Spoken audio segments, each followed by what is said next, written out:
As long as a challenge is presented, people will always try to push the limits on what's possible, and the same is certainly true for Nitro Type sessions. Individuals have completed several thousand races in a session without stopping, which is quite literally days worth of racing. Because many people watching this video at the time of uploading are on Christmas break, I figured that many of those individuals now have the time to attempt a large session, including myself. So that begs the question, is attempting a large Nitro Type session actually worth it today? Although there are rewarding experiences that come from these impressive shows of endurance, there are also some drawbacks. Today I'll be examining different sides of this question by going through several pros and cons of sessioning. Enjoy the video! Before we get started, I'm currently hosting a $100 million Nitro Type cash giveaway on my channel that ends New Year's Eve, so not that much longer to enter. I'll link the instructions on how to enter in the description of this video, so make sure to check that out if you haven't entered already. Now that I have that out of the way, let's move on to the video. For those of you who aren't familiar with sessioning, a session is simply the amount of races a user has completed without stopping for more than 30 minutes.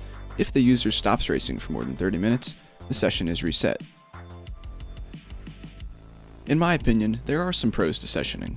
Sessions allow you to obtain a large amount of Nitro Type cash in a pretty short amount of time compared to normal intervals of racing. Some users of the site claim to be able to do thousands of races a day, which would otherwise take weeks, months, or years depending on how many races you do a day.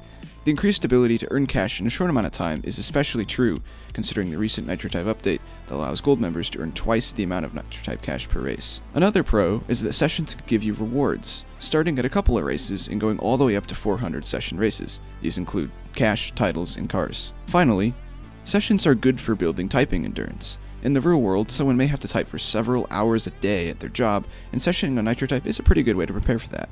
Let me know in the comment section below if there's any pros that I may have missed, but now let's move on to the cons.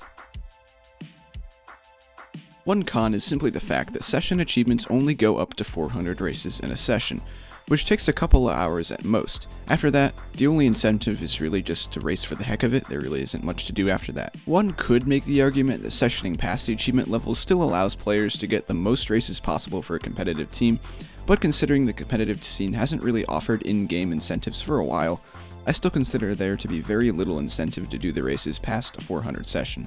Additionally, doing large sessions doesn't really improve your words per minute at all. In fact, it likely hurts it. Doing a large amount of races requires the user to purposefully lower their words per minute in order to keep up their endurance.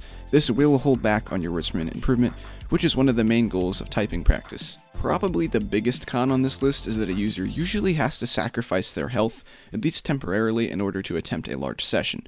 There are documented cases of racers passing out in the middle of very large sessions. This is usually due to lack of sleep and proper resource intake.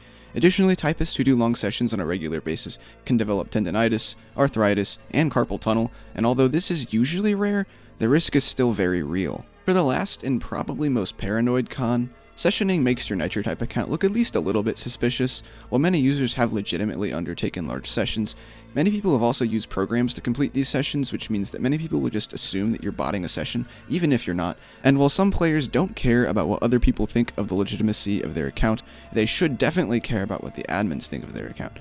If an admin thinks you're botting, they can and will ban you, and while making an appeal is possible, it's a lengthy and stress-filled process that many users tend to avoid, and for good reason.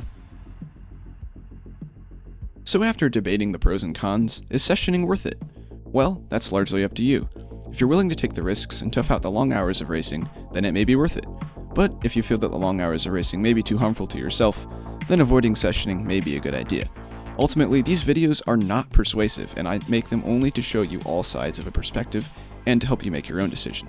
So with that being said, let me know in the comments what you think.